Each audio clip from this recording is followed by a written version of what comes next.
This is Ian Lamont, author of Excel Basics in 30 Minutes, and here's the quick way to create a bar chart in Excel for Mac. Let's get started. So we have this spreadsheet. It's basically a sales spreadsheet for in 30 minutes guides, and you can see that there's a title of the books here in column B and then the total sales in column C. I want to make a bar chart out of that, and this is how to do it.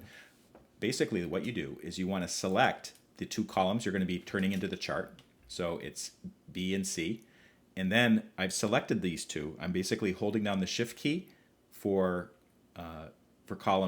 cell B1. Then I use the arrow key to the right to get cell C1, and then I'm just using the down arrow to select all of this data.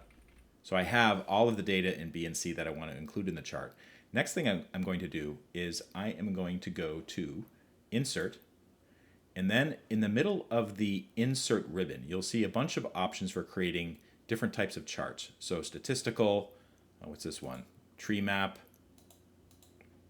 2D column, recommended charts. So let's just go to recommended charts, and you can actually see a preview of what the different charts look like.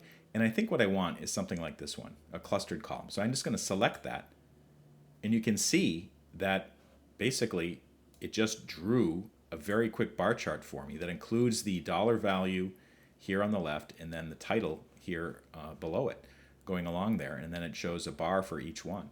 I can make further customizations if I want. On the chart design tab, which is kind of pre-selected for you, you'll see that there's different kind of variations. If you use the drop down here, like maybe I want something that looks white on blue or something like that, or I want to change the colors. There's a palette here.